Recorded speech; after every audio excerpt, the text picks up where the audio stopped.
अब हम इस फाइनेंशियल ईयर के बिल्कुल बीचों बीच यानी हाफ वे पर खड़े हुए हैं। इस साल की शुरुआत ऐसी रही है कि हम सब उसे भूलना चाहेंगे। सिर्फ हमारे देश ने ही नहीं बल्कि पूरी दुनिया ने FY21 की शुरुआत लॉकडाउन और उससे जुड़ी परेशानियों के साथ की। बाजारों में बेहद डर का माहौल था, लेकिन कहते हैं ना, डर के आगे जीत है। इन्हीं 6 महीने में हमने डर को उम्मीद में बदलते देखा और बाजार को फर्श से फिर अर्श पर आते देखा। लेकिन अभी भी ना तो संकट खत्म हुआ है, ना चुनौतियां। ऐसे में साल के बीचों बीच इस खास शो हाफ वे में हम बाजार के पिछले 6 महीने के प्रदर्शन पर बात करेंगे, साथ ही बाकी के 6 महीने के आउटलुक को समझेंगे।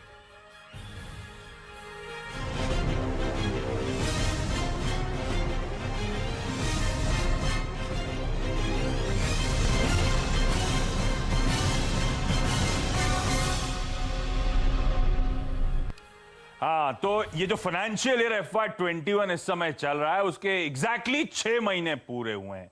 अप्रैल से लेकर सितंबर तक का समय हमने देख लिया है और एग्जैक्टली 6 महीने अभी और अनफोल्ड होने बचे हुए हैं। और वाकई जैसे हमारे प्रोड्यूसर साहब ने शुरुआत में लिखा, बहुत ही भयानक शुरुआत हुई थी दरअसल इस वित्तीय वर्ष की, और उसके बीच में होप्स जागती हुई नजर आई।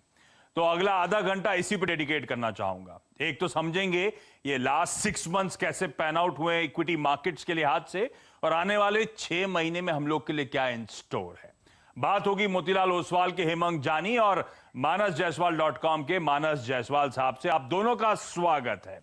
और बड़ा चैलेंजिंग साल रहा, भरपूर अप्स एंड डाउन्स कह लीजिए वो देखने को मिले, और अभी तो आधा साल भी नहीं निकला है। हेमंत सर, ये बीता 6 महीना रहा कैसा आपके लिए?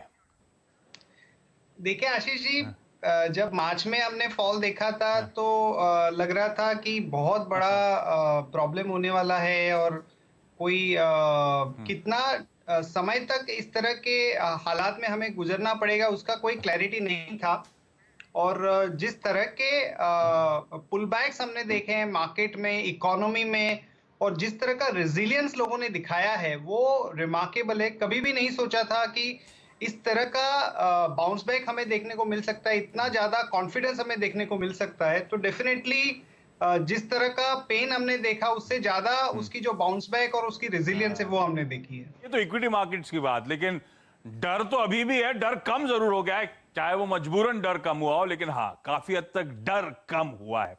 लेकिन मानस, मुझे याद है जब लॉकडाउन की शुरुआत हुई थी, जब बहुत डर का माहौल था, तब लखनऊ बड़ा खबरों में आया था। मेरे ख्याल से वो कनिका कपूर का मामला सबसे पहला वो बड़ा मामला था जो तूल पकड़ता हुआ नजर आया था। अब लखनऊ के क्या हालचाल सर? बिल्कुल सही आपने आपको याद है कि वो मौका था जब लखनऊ सुर्खियों में आ गया था। लेकिन अभी भी अगर आप देखिए तो काफी नंबर्स जो है कोविड के वो कम हो रहे हैं, जो परिस्थिति है वो काफी सुधर रही है। एटलीस्ट लोग अपने जो नॉर्मल दिनचर्या है उस पे वापस लौट रहे हैं। हाँ, पटरी पे लौट रहे हैं, और वाकई बड़ा सुर्खियों में आई थी वो केस। उसके बाद तो खैर रेस्ट एज वी से इज हिस्ट्री। अच्छा, चलिए अब इक्विटी मार्केट के प्रदर्शन एक एक करके स्क्रीन पर लेकर आऊंगा। पहले इंडेक्स का मूवमेंट 1 अप्रैल से लेकर 30 सितंबर तक की कहानी आप लोगों की स्क्रीन पर आएगी। जब हम दिक्कत की बात कर रहे थे तब इक्विटी मार्केट्स का प्रदर्शन देखिए आपकी स्क्रीन पर ना। पहले डायरेक्टर साहब इंडेक्स का मूवमेंट लेकर आइए। Sensex, Nifty, mid cap, small caps, किस तरह का परफॉर्मेंस रहा था शो की शुरुआत में उसके साथ करना चाहूंगा। तो मेरे ख्याल से अनप्रेसिडेंटेड टाइम्स, ऐसा डरावना वक्त हम सब ने कभी देखा नहीं था। और उस बीच में आप देखिए भारतीय बाजारों का प्रदर्शन, ये पूरे 6 महीने जिसमें पूरा वो लॉकडाउन का मूड, गिरावट सब कैप्चर हुई थी, और इवेंचुअली हम क्या बड़ी आउट परफॉर्मेंस देख रहे हैं। सेंसेक्स में 31%, निफ्टी में 31% का उछाल, और ब्रॉडर मार्केट जहां पे पेन ज्यादा था इस लॉकडाउन के समय, वहां पे भी बहुत तगड़ा रिबाउंड देखने को मिला। मिड कैप्स में 45% का उछाल था, स्मॉल कैप्स 62% का उछाल दिखाते हुए नजर आए। इस तरह का तगड़ा बाउंस बैक भारतीय बाजारों ने दिखाया है। अब जो डायरेक्टर साहब वो रेंज दिखाइएगा, इस लॉकडाउन के 6 महीने या इस फाइनेंशियल ईयर के पहले 6 महीने में हमने 31 अगस्त को देखा इस साल का अब तक का हाई ऑलमोस्ट 11,800 के स्तर, और 3 अप्रैल वो समय था जब 8,055 तक की गिरावट आती हुई देखी थी। तो उस गिरावट से अगर मैं अपमूव्स देखूं तो ऑलमोस्ट 46% का उछाल था, ऑलमोस्ट 3,700 पॉइंट का ये आप देख रहे हैं दायरा भारतीय बाजारों में देखने को मिला। इस तरह की उठापटक निफ्टी में इस दौरान देखने को मिली थी मानस। लेकिन ये हिस्ट्री, ये तो 6 महीने की रेंज थी। आपसे रिक्वेस्ट करी थी कि जरा चार्ट स्टडी करके बताइएगा अब आने वाला 6 महीना मेरे लिए ज्यादा इंपॉर्टेंट, किस तरह का दायरा आप देख रहे हैं निफ्टी पर और कैसे अप्रोच करेंगे इन बचे हुए 6 महीने में निफ्टी को? क्या ये तेजी और तूल पकड़ सकती है? आपका बाजार को लेकर कॉल क्या है सर? देखिए अजीत जी, जिस तरह का मार्च में प्रदर्शन देखा वो मैं नहीं समझता कि वैसा कोई भी टाइम रीसेंट फ्यूचर में आने वाला है मार्केट के लिए। मैं समझता हूँ कि मार्केट सेटल हो गए हैं, higher top higher bottom chart पे क्लियरली बनने लगे। और सबसे इंपॉर्टेंट बात यह है कि जब अभी पिछले दिनों हमने करेक्शन देखा तो निफ्टी ने अपना 200 दिनों का मूविंग एवरेज ब्रेक नहीं किया, वहां पर ही सपोर्ट मिला। तो एक चीज तो बहुत क्लियर है कि जो ट्रेंड है, जो medium term to long term trend है, वो कहीं ना कहीं पॉजिटिव हो चला है। और अब आप उम्मीद करिए कि 200 दिनों का मूविंग एवरेज जो कि 10,800 है वो ब्रेक नहीं होगा। तो अगर हम नीचे की रेंज की बात करें तो मैं समझता हूँ 10,800 अगर एक वर्स्ट सिचुएशन में आप चले जाएंगे तो शायद 10,700 वो रेंज रहेगी जहां पर निफ्टी उसके नीचे जाने जैसा नहीं लगता है आने वाले 6 महीने के लिए। अब हम बात करें ऊपर की, मैं बहुत पॉजिटिव हूं। मेरे को ऐसा लगता है कि आने वाले 3 से 6 महीने के बीच में निफ्टी अपना पिछला हाई भी ब्रेक करेगा और 13,000 के लेवल्स भी टेस्ट करेगा। तो 13,000 तक के लेवल्स पॉसिबिलिटी है, जो कि यहां से करीब 1700 से 1800 पॉइंट की रैली आप निफ्टी में देख सकते हैं। तो अगर रिस्क रिवॉर्ड देखिए तो वो भी बहुत फेवरेबल है कि आपका जो स्टॉप लॉस है वो 10,800 है, तो करीब 500 से 600 पॉइंट का रिस्क है। और ऊपर अगर आप देखिए तो आपको 1700 से 1800 पॉइंट की रैली आपको देखने को मिल सकती है आने वाले 6 महीने में। तो ओवरऑल जो अंडरटोन है वो मार्केट का बुलिश है और मैं समझता हूं कि जब तक 200 दिनों का मूविंग एवरेज ब्रेक ना हो आपको हर गिरावट पे खरीदारी करनी है। अरे वाह, तो आगाज शो का अच्छे नोट पे हुआ है। मोमेंटम जो है भारतीय बाजार में वो बहुत लाइकली है कि कंटिन्यू होता हुआ नजर आए। अंडरटोन जो मानस कह रहे हैं अभी भी बुलिश है। तो अब जो दायरा होगा, डाउनसाइड बहुत ज्यादा रिस्क नहीं नजर आती। 10,800 या वर्स्ट केस में मानस मेंशन कर रहे हैं 10,700, ज्यादा से ज्यादा नीचे की तरफ ये दायरा और ऊपर प्रीवियस हाइज यानी कि 12,400 और इवेंचुअली शायद 13,000 तक के लेवल्स नया उच्चतम स्तर भारतीय बाजार अब इस आने वाली बची छमाही में छूता हुआ नजर आएगा। तो ये अंडरटोन, ये जो भारतीय बाजारों का अच्छा प्रदर्शन देखने को मिला इस लॉकडाउन के बावजूद, जब इंडिया इंक का प्रदर्शन ऑब्वियस से खराब था, हम लोग कुछ खाने पीने के अलावा खरीद नहीं रहे थे, तो इस तरह का प्रदर्शन भारतीय बाजारों में क्यों आया था, उसके लिए थोड़ा सा और डिग करने की जरूरत थी। तो इंस्टीट्यूशनल फ्लोज के आंकड़े जरा स्क्रीन पर लेकर आइएगा। इंस्टीट्यूशन से मेरा मतलब एफआईआईज, विदेशी संस्थागत निवेशक, और डीआईआईज, घरेलू संस्थागत निवेशक, इनकी तरफ से फ्लोज। और उसमें भी सबसे इंपॉर्टेंट एफआईआई के फ्लोज आपकी स्क्रीन पर आएंगे। इस 6 महीने में अप्रैल के महीने में जरूर कुछ सेल ऑफ हुआ मंथ ऑन मंथ, उसके बाद आप देखिए क्या तस्वीर बदलती हुई नजर आई, किस तरह से एफआईआई ने तगड़ा पैसा झोंका। ये प्लेट और पलटेगी तो आपको अगस्त और सितंबर के आंकड़े भी नजर आएंगे। कुल मिलाकर इन बीते 6 महीनों में विदेशी संस्थागत निवेशकों ने 21,000 करोड़ रुपए डाले और यही कारण था कि निफ्टी और सेंसेक्स में उस तरह का उछाल आपने देखा स्क्रीन पर, 30-31% तक की मजबूती देखने को मिली। तो जानी साहब, ये एफआईआईज के फ्लोज बड़े स्ट्रांग रहे, ये क्या पैंडेमिक के बीच में हमारे बाजारों पे उनका खासतौर पे भरोसा बढ़ रहा था, या एक्सेस लिक्विडिटी थी दुनिया भर में और हर जगह चैनलाइज हुई, उसका कुछ अंश हमारे पास आया? ये रैशनल क्या था एफआईआईज की इस तरह की बाइंग का? I think Ashish ji, main जो रीजन है एफआईआईज की बाइंग का वो ये है कि क्योंकि काफी सारा जो पैसा जो गया है और लोअर इंटरेस्ट रेट्स है, तो उसका जो इफेक्ट है वो इक्विटी मार्केट्स, बॉन्ड मार्केट और एसेट प्राइसेस, ये तीनों पे होता है। तो हमने देखा कि across the development emerging markets काफी बड़ा पैसा आया हुआ है और हमारा जो एलोकेशन है उसके मुकाबले हमारे यहाँ पे भी आया है। तो मैं समझता हूं कि इसमें कोई ऐसी बात नहीं है कि इंडिया के अंदर बहुत ज्यादा पैसा आया है, बट डेफिनेटली क्योंकि हमारे यहाँ पे डोमेस्टिक म्यूचुअल फंड का जो इनफ्लो है वो स्लो डाउन हो गया था, तो ये एफआई के फ्लो की वजह से हमारे मार्केट को काफी सपोर्ट किया। डीआईआईज ने, बिल्कुल सही कह रहे हैं, कुछ ठंडे पड़े थे। इन 6 महीनों में डीआईएस की 6,000-6,500 करोड़ रुपए की नेट सेलिंग थी, पर डीआईएस की 6,000-6,500 करोड़ रुपए की नेट सेलिंग के सामने एफआईआईएस का 21,000 करोड़ रुपए आना, तो सेलिंग को एब्जॉर्ब कर लिया आसानी से, और उसके बाद इसीलिए आपने देखा उस सेलिंग को एब्जॉर्ब करने के बाद और उछाल भारतीय बाजारों में देखने को मिला। अब बड़ा सवाल हेमांग सर, मानस तो बुलिश हो रहे हैं सेकेंड हाफ के लिए, पर ये आपका सेंस क्या है, आप जब विदेशी संस्थागत निवेशकों से बातचीत कर रहे हैं, सेकेंड हाफ में भी ये लिक्विडिटी टैप खुला रहेगा क्या? ये पैसा आता रहेगा क्या एफआईआईज का? देखिए, एक्सपेक्टेशंस तो यही है कि ग्लोबली जिस तरह का माहौल है, एक तो लिक्विडिटी काफी मात्रा में है, दूसरा डेटा पॉइंट्स थोड़े से पॉजिटिव हो रहे हैं। जैसे हमने यहाँ पे भी देखा कि जो लास्ट लेग ऑफ अनलॉक था उसमें cinemas, restaurants, bars and many more things open up हो रहे हैं। वैसे ग्लोबली भी वो ट्रेंड है और despite the second wave people are feeling more confident कि भाई कहीं ना कहीं इंप्रूवमेंट होती रहेगी। तो उसके चलते हुए मुझे लगता है कि जो फ्लो है एफआईआई की वो कंटिन्यू रहेगी। कितना आएगा पैसा उस पर अंदाजा लगाना बहुत मुश्किल है, पर ओवरऑल पॉजिटिव व्यू लेके चलना चाहिए। तो अंदाजा लगाना मुश्किल, लेकिन लाइकली है कि एफआईआई फ्लोज कंटिन्यू होते हुए नजर आएंगे। दरअसल ध्यान रखें, लिक्विडिटी टैप अभी भी ग्लोबली खुला हुआ है।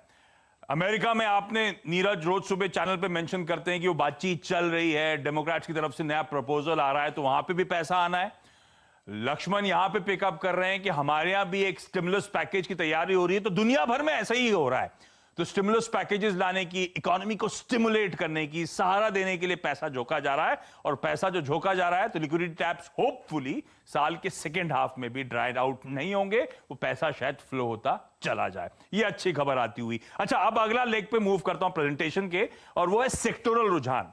तो ये जो पहली छमाही निकली फाइनेंशियल ईयर की, उसमें सेक्टोरली क्या हाल था? बैंक्स हुए, फार्मा हुआ, आईटी हुआ, ऑटो हुआ, मेटल हुआ, एफएमसीजी हुआ, ये बड़े बड़े सेक्टर्स जो हमारे देश के, उनमें आपके परफॉर्मेंसेस स्क्रीन पे आनी चाहिए। बैंक्स में ध्यान रखें 15% का उछाल, तो अंडर परफॉर्म करा है बैंक्स ने। जब आपने देखा था निफ्टी सेंसेक्स जो था 31% का उछाल दिखा रहा था, एफएमसीजी में हमने देखा 9% की उछाल। तो फिर कौन से पॉकेट्स ने ड्राइव करा? फार्मा। इस पैंडेमिक के बीच में सबको फार्मा की वैल्यू समझ में आई, फार्मा और हेल्थ केयर की वैल्यू समझ में आई। री रेटिंग हुई लिटरली स्पेस की, 60-65% फार्मास्यूटिकल स्पेस में उछाल इंडेक्स में। दूसरा आईटी, लोग घबराए हुए थे कि ग्लोबली आईटी स्पेंड्स खत्म होंगे, लेकिन इस लॉकडाउन ने हमें समझाया कि कैसे डिजिटलाइजेशन की तरफ फोकस बढ़ रहा है, तो आईटी में बड़ा खरीदारी हुई। 50-55% आईटी इंडेक्स उछलता हुआ नजर आया, और दो बीटन डाउन पॉकेट्स थी। आपको याद होगा, ग्लोबली दिक्कत आती है तो मेटल्स दबाव में आते हैं, और हमारे यहां वैसे ही ऑटो का स्लो डाउन चले जा रहा था।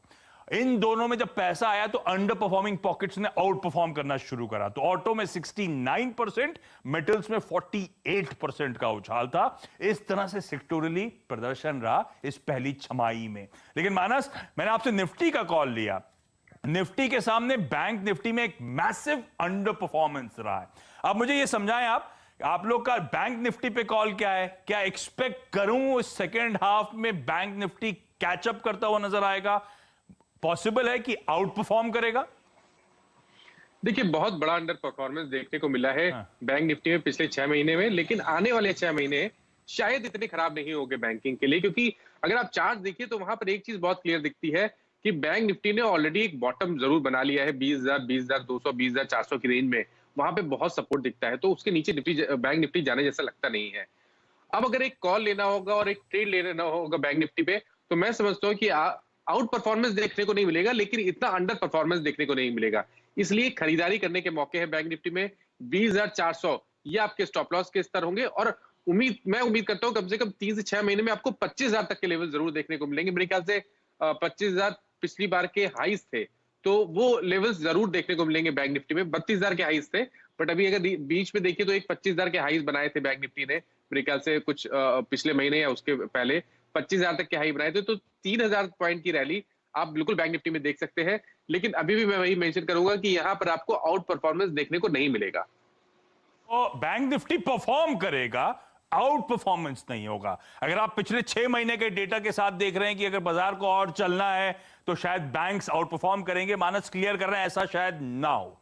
बैंक निफ्टी परफॉर्म करेगा, 3,000 पॉइंट की और रैली शायद देखने को मिलेगी। तो इसका मतलब है कि बाकी सेक्टर शायद ज्यादा बेहतर फायर करते हुए नजर आए, जो निफ्टी की मदद करेंगे। ऐसे में हेमांग सर, मैं स्टॉक स्पेसिफिक पिक्स आपसे लूंगा, क्योंकि आप लोगों की पिक्स चाहिए मुझे अगले 6 महीने के लिए, कौन से स्टॉक्स पे आप दाव लगाना है।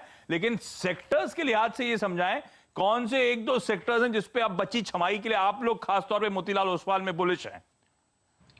देखिए हम लोग का ये मानना है आशीष जी कि जो सेक्टर का वेट निफ्टी के अंदर बढ़ रहा है लगातार, वो सेक्टर के अंदर डेफिनेटली हमें ज्यादा फोकस करना चाहिए, क्योंकि वहां पे पैसा भी जा रहा है और ये पैसे वहां पे जाने की जो वजह है वो फंडामेंटल डेफिनेटली होगी, तो हमें खोजने की कोशिश करनी चाहिए। तो जैसा आपने बताया कि फार्मा डेफिनेटली एक ऐसा सेक्टर है जिसका वेट बढ़ा है, हम मानते हैं कि और भी वेट बढ़ेगा। आईटी का एक हमें लगता है कि वेट जो लगभग 12-13% हुआ करता था, वो कहीं जाके ऑलरेडी 15% हो गया है। तो मैं मानता हूं कि एक क्वार्टर के बाद ये वेट और भी बढ़ेगा, यहाँ से 18 या 19% तक जा सकता है। तो आईटी एक ऐसा सेक्टर है जहां पे हमें वेट बढ़ता हुआ नजर आ रहा है। और तीसरा है टेलीकॉम। हालांकि ओवरऑल वेट जो है टेलीकॉम का वो क्लियरली दिख नहीं रहा है हमें, क्योंकि रिलायंस को अभी भी लोग ऑयल एंड गैस कंपनी मानते हैं, पर उसके अंदर लगभग डबल वेट हो गया है। तो ये दो तीन जो सेक्टर्स है, यहाँ पे मैं समझता हूँ कि अगला 6 मंथ्स में सबसे ज्यादा स्ट्रॉन्ग रेवेन्यू विजिबिलिटी है और इनका वेट इंडेक्स के अंदर और भी बढ़ेगा। तो आपने कहा आईटी, आपने कहा टेलीकॉम, तीसरा कौन सा था, मैं मिस आउट कर गया? फार्मा। फार्मा फार्मा कंटिन्यू करेगा। तो आईटी और फार्मा जो पिछले 6 महीने के टॉप परफॉर्मर्स थे, वो सेकेंड हाफ में भी उन पर रुझान आपका बना रहना चाहिए।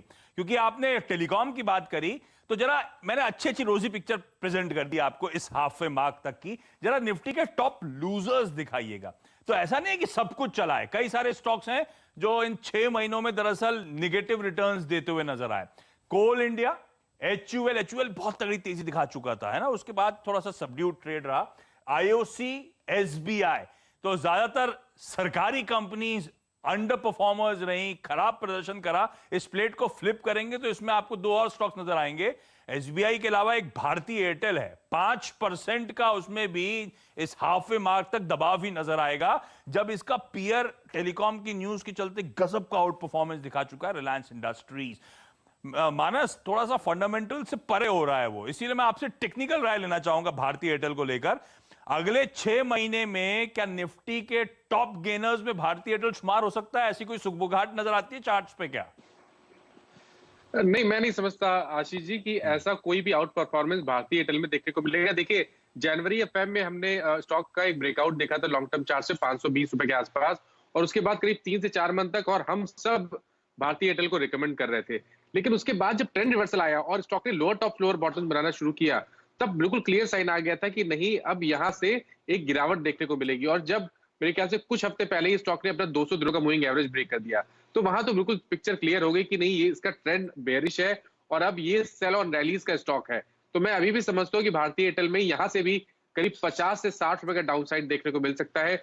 कभी भी कोई उछाल मिल जाए 20 डे मूविंग एवरेज के आसपास, 470 के आसपास, और आपके पास लॉन्ग पोजीशन है, तो भारतीय एयरटेल से निकल जाए तो बेहतर रहेगा। 500 रुपए से पहले आपको खरीदारी नहीं करनी है, और लोअर लेवल पे स्टॉक 375 के लेवल्स को टेस्ट कर सकता है। ओके, तो भारतीय एयरटेल सेकेंड हाफ में भी परफॉर्म करके शायद ना दे, ये एक दिक्कत की बात। अच्छा, ब्रेक लूं उससे पहले जरा कुछ ब्रॉडर मार्केट के चमकते स्टार्स ऑफ हाफवे मार्क कह लीजिए फर्स्ट हाफ के, वो आपकी स्क्रीन पर आएंगे। देखिए प्रदर्शन, आरती ड्रग्स 510% के returns, Adani greens, Laurus labs, Tata communication 200 से 400% तक का उछाल इन स्टॉक्स में देखने को मिला है। इसमें मिड कैप आईटी चमका था, आईटी ने तो आउट परफॉर्म करा था। मिड कैप आईटी में बिरला सॉफ्ट, फर्स्ट सोर्स और पर्सिस्टेंट 150 से लेके 225% तक के रिटर्न्स इन स्टॉक्स ने दिए। और एक और प्लेट आपके सामने मेंशन करूंगा, कुछ और इंटरेस्टिंग उभरते सितारे। ये रीसेंट लिस्टिंग्स हैं, नॉट सो रीसेंट कह लीजिए, लेकिन ये हाल फिलहाल की लिस्टिंग्स, और क्या रीरेट होते चले जा रहे हैं stocks. Eiffel India, India mart, Intermesh और डिक्सन टेक्नोलॉजीज, और बड़े बड़े स्टॉक्स हो चुके हैं ये मार्केट कैपिटलाइजेशन के लिहाज से, और अभी भी क्या गजब का परफॉर्मेंस इन स्टॉक्स में देखने को मिल रहा है। चलिए इस नोट पर एक काम कर रहा हूं, एक छोटा सा ब्रेक लेता हूं। हमने बहुत हाफवे मार्क पे पीछे की बात कर ली, अब हाफवे मार्क के आगे की बात करेंगे ब्रेक के उस पार। इस फाइनेंशियल ईयर का आधा, पहली छमाही खत्म हो चुकी है, दूसरी छमाही हमारे सामने खड़ी है, और इसमें हम लोग प्रेजेंट कर रहे हैं आपके लिए हाफवे। पिछले सेगमेंट में हमने बात करी थी अब तक के प्रदर्शन की भारतीय बाजारों पे, लेकिन अब इस जो अगली छमाही है उसमें कुछ खास चीजें जिन पे आपको पैनी नजर रखनी है। सबसे इंपॉर्टेंट, कोरोना वायरस का स्प्रेड ग्लोबली, और साथ साथ वैक्सीन रिलेटेड डेवलपमेंट्स, स्ट्रीट बहुत क्लोजली वॉच आउट करेगा। दूसरा, जैसे बातचीत हो रही थी, स्टिमुलस ग्लोबली और स्टिमुलस भारतीय बाजारों में। सबकी पैनी नजर वहां पे रहेगी क्योंकि लिक्विडिटी वही ड्राइव करता हुआ नजर आएगा। तीसरा सबसे इंपॉर्टेंट इवेंट है यूएस इलेक्शंस हमारे सामने जो खड़े हुए हैं। उसमें ट्रंप साहब आएंगे, बिडेन साहब जीतेंगे, जो भी आएगा उसके रिपरकशंस बहुत होने हैं, इसलिए बहुत कीनली ग्लोबली मार्केट्स उस इलेक्शन को वॉच आउट कर रहे हैं। Q1 और Q2 इंडिया इंक के लिए पेनफुल था, लॉकडाउन, स्लो डाउन, उन सब के बीच में, पर किस हद तक स्थिति पटरी पे आई है ये बताएगा हमको Q3 और Q4 के आंकड़े। तो इस दूसरी छमाही में इंडिया इंक का प्रदर्शन बड़ा इंपॉर्टेंट हो जाएगा। और फाइनली इन सब के बीच में FII फ्लोज ने हमारी मदद करी थी बीते 6 महीने, तो FII फ्लोज क्या कंटिन्यू होते हैं या नहीं, उन पर स्ट्रीट बहुत पैनी नजर रखने वाले हैं। तो ये इंपॉर्टेंट इवेंट्स आपके लिए सेकंड हाफ के लिए। लेकिन अब सबसे इंपॉर्टेंट पार्ट, अब इन बची छमाही में स्टॉक्स कौन से हैं जो दाव लगाने हैं, क्विकली आप दोनों से जानना चाहूंगा। हिमांग सर, पहले आपके पास आ रहा हूं, कौन सा स्टॉक है या कौन से स्टॉक्स हैं खास तौर पे जिन पे आप इस छमाही में अब बेट करना चाहते हैं? देखिए आशीष जी, मेरे जो स्टॉक्स है वो दो सेक्टर से, एक फार्मा सेक्टर, हम लोग सब जानते हैं ऑलरेडी, हमने डिस्कस कर लिया है कि काफी अच्छा रहा था, पर अगर अगले 6 महीने की बात करें तो सिर्फ 2 सेक्टर ऐसे हैं जहां पे हम अर्निंग्स की ग्रोथ देखेंगे, और ये सबसे इंपॉर्टेंट फैक्टर होता है मार्केट के लिए, इन्वेस्टर के लिए। तो जिस तरह के परफॉर्मेंसेस हम लोग जो टॉप फार्मा कंपनीज से उम्मीद कर रहे हैं, both API as well as the large cap companies, मुझे लगता है कि ये एक स्टैंड आउट परफॉर्मर हो जाएगा। तो उसमें डिवीज लैब है, लुपिन लैब है, इप्का लैब एंड एल्केम, ये 4 हमारे प्रिफर्ड पिक्स है फार्मा के अंदर। ठीक है। और दूसरा जो सेक्टर है आशीष जी, जो हम सब जानते हैं कि क्रिटिकल कितना हो गया है हम सबके लिए, वो IT का सेक्टर है, जहां पे हम अर्निंग अपग्रेड एक्सपेक्ट कर रहे हैं। जो लोग उम्मीद कर रहे थे उससे अच्छी अर्निंग्स आएगी और लोग अपनी गाइडेंस बढ़ाएंगे। तो उसमें इन्फोसिस है आशीष जी, HCL टेक है, Mindtree and L&T Infotech are the mid cap companies within the IT universe.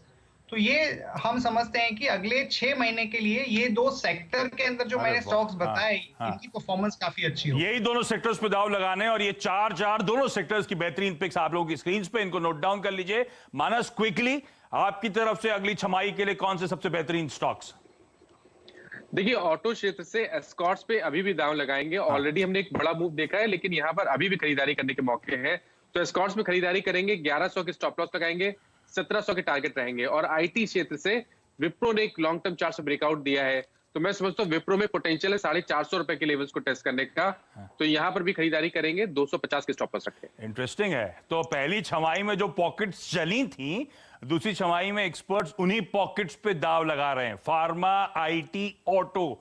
तो हम रिटेल की मानसिकता होती है ना, जो पिटा है उसमें मौके होंगे, ऐसा नहीं होने वाला दूसरी छमाही में। जहां स्ट्रेंथ है उन्हीं पे आपको दाव लगाना है। मानस जी और हेमंत सर, बहुत बहुत धन्यवाद आप दोनों का वक्त निकालने के लिए और इस खास पेशकश हाफ वे में आज के लिए इतना ही।